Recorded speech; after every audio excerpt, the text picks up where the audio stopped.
aujourd'hui, grâce à notre réseau de caméras, avec 999 caméras, une caméra pour 343 habitants, à Paris, il y en a une pour 1532. Et je suis à peu près convaincu que si Paris avait été équipé du même réseau que le nôtre, les frères Kouachi n'auraient pas passé 3 carrefours sans être neutralisés et interpellés.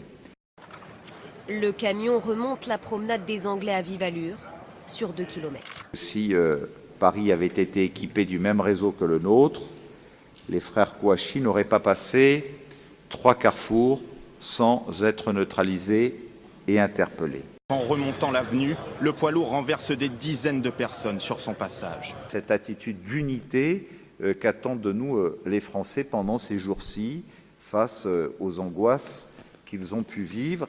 Et je voudrais que ce soit dans cet esprit de la place de la République, comme de la promenade des Anglais, que nous nous retrouvions ce matin. Christian Estrosi qui cible directement la responsabilité de l'exécutif. Vous prenez des mesures d'état d'urgence.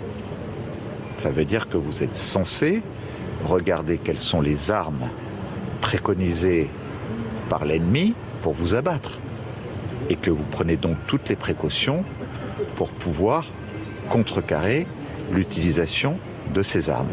Je voudrais savoir ce qui a été pris comme mesure en situation de guerre, en état d'urgence, pour que l'on ne tue pas avec cette arme-là dans une grande ville de France. Ces moments d'unité nationale, je le sais, sont malheureusement rares, mais quand ils sont au rendez-vous, essayons de faire la démonstration ensemble que nous sommes capables de tenir notre place et notre rang, parce que c'est ce qu'attendent de notre part tous ces citoyens français qui nous regardent par Internet, par leur télévision du monde entier,